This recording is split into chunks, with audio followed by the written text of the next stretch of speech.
તો હિંમતનગર શહેરમાં ચાલતી ધ બિગ બુલ ફેમિલી નામની પોન્ઝી સ્કીમના સંચાલકો સામે નોંધાયેલ ફરિયાદમાં પોલીસે 2 આરોપીઓની ધરપકડ કરી. પોલીસે રોકાણકારોના નિવેદનો નોંધી વધુ કાર્યવાહી હાથ ધરી. ઊંચું વ્યાજ આપવાની લોભામણી જાહેરાતો કરી રોકાણકારો પાસે મસમોટું રોકાણ કરાવ્યું.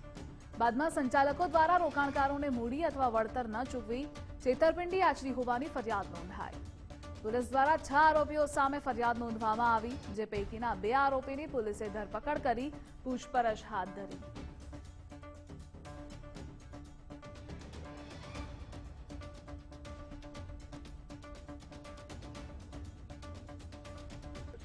બિગ બુલ ફેમિલીમાં મેં કુલ 6 લાખ ચેકથી આપેલા છે, 2 લાખ કુલ રોકડા આપેલા હતા. એ લોકોને આપણને વર્ષ માટે ફિક્સ ડિપોઝિટ મને કહ્યું કે ફિક્સ ડિપોઝિટ પર મને તમને 7% લેખે પૈસા ચૂકવીશ. પણ ખરેખર મેં તપાસ કરતા એમનું મેં 2-3 કોન્ટેક્ટ કર્યો. એમાં 6 કુલ મારા એજન્ટો છે, પણ અંદર કુલ 6 એજન્ટો છે. અને એક એજન્ટો રાત્રે બી મેં એમનું રજૂઆત મને ફોન કરીને કહ્યું હતું કે ભાઈ ગમે તે જે હોય આપણે સમજી લેશું. પણ આપણે બી ડિવિઝનના અંદર 6 વિરુદ્ધમાં અંદર ફરિયાદ ફરાઈ છે અને કુલ 34 થી 35 જણની ફરિયાદ આપેલી છે. જ્યારે હું ગયો હતો ત્યારે લોભામણી લાલચો આપી હું દર મહિને આટલો નફો કરું છું, આટલા લોકોને ચૂકવું છું, મારા જોડે આટલી મિલકત છે, આટલા સ્ટોક પડ્યા છે, બધું ખોટું બતાવ્યું બરોબર બીજાનું. અને પછી મને લાલચ ખોટી આપી કે તમે ગાડી લાવી આલીશ, તમને મોબાઈલ લાવી આલીશ, આઈફોન લાવી આલીશ, એવી લાલચો આપી ખોટી.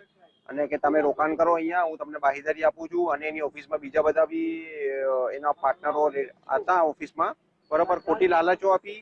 એટલા માટે પછી મેં ઇન્વેસ્ટમેન્ટ કર્યું. ગુનાની વિગત એ પ્રમાણે છે કે જે ફરિયાદી છે રણવીરસિંહ તથા અન્ય 35 સાહેદો છે, એટલે કે કુલ 36 સાહેદોના રાષ્ટ્રીયકૃત બેંક અને નાણાકીય સંસ્થાઓથી વધુ પ્રમાણમાં વળતર આપવાનું કહી હાલના જે ફરિયાદીમાં ઉલ્લેખ કરેલ 6 આરોપીઓ છે એ આરોપીઓએ એમનું રોકાણ કરાવેલું.